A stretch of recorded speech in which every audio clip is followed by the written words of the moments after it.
You have to get everyone involved. You do not expect the Nigerian Army, police, DSS, to protect every Nigerian or every community. It is not going to work. In the US, if you visit someone in the house, you will be shocked that when the guy hears a police siren, he will just pull his drawer, bring out his gun and keep it. So one of my hosts did that, and I asked him, why are you putting gun here? He said, well, if they are chasing someone and he enters my house, I'll shoot him first. And that is the layer we have to start thinking about. How can you create first line of defense? The military, police, and other security agencies are to deal with the bigger ones, the organized ones. But it is impossible for us to deploy to every community in the country. It is unimaginable that any security agencies that has the resources to do it. A group of terrorists, the Boko Haram, then had invaded Azari. They were shooting in an attempt to kidnap, and the community chased them. They killed some members of the community, but the community members killed all of them. The last guy, Khalid, climbed onto a tree and was firing. The community stood, they were resilient, and they killed Khalid.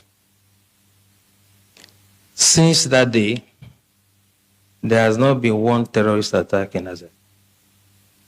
As a matter of fact, the former head of state, General Ibrahim Badamasi Babangida, said, and I quote, if we want to stop or curb this terrorism, we shall emulate the Azari example. Tafawa Balewa also happened to be a local government in Bauchi that was always in flames. And the people of Bogoro and some part of Tafawa Balewa, where the Sayawas are, rose up on one occasion. They knew their terrain better, climbed onto trees and mountains. And when the invaders came, they did not only repel them, they seized their weapons. And since then, you can attest to it that you hardly hear about Tafawa Balewa again. What I'm trying to say, the practical approach to mobilizing people, is that you have to get everyone involved. You do not expect the Nigerian Army, police, DSS, to protect every Nigerian or every community. It is not going to work. In the US, if you visit someone in the house,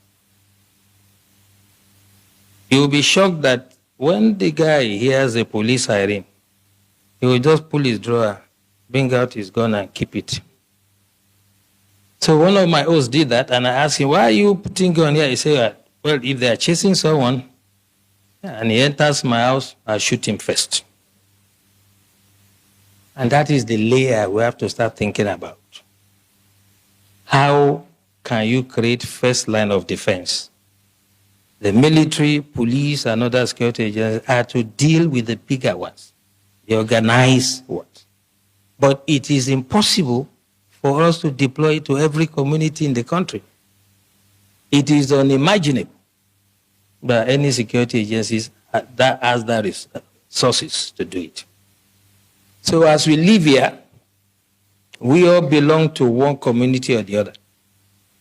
What we have to start experimenting is how we can make the community to prepare first, if the first line of defense for us. General Wahab said it clearly.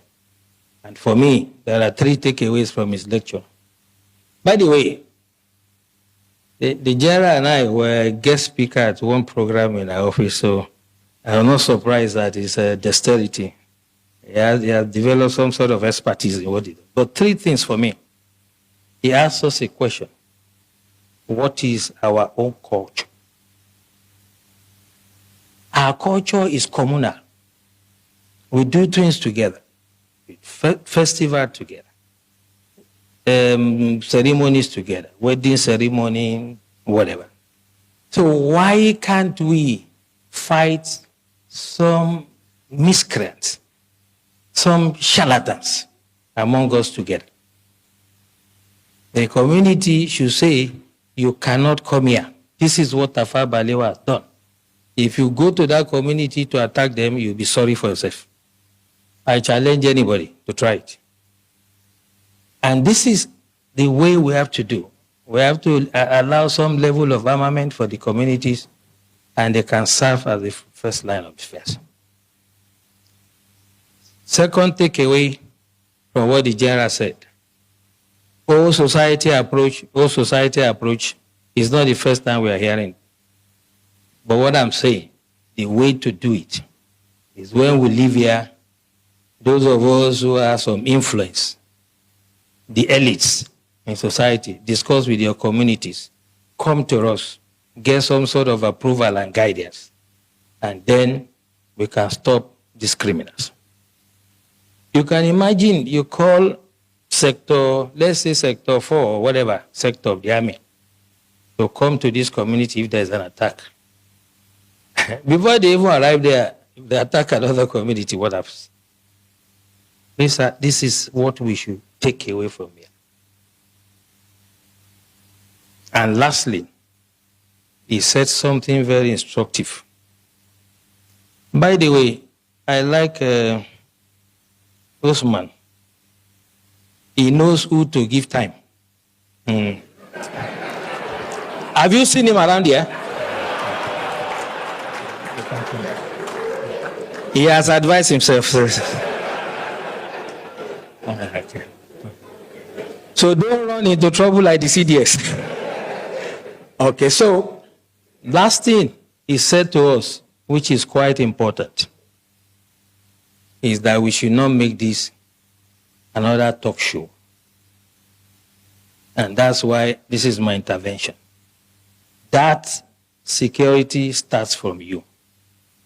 There's nothing that is new. 1870 something, I can't remember.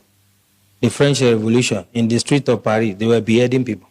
We've had hijack of plane. We'll forget quickly. We've had the wet here syndrome. We had so many. There's no Matasini and whatever. There will always be security problem.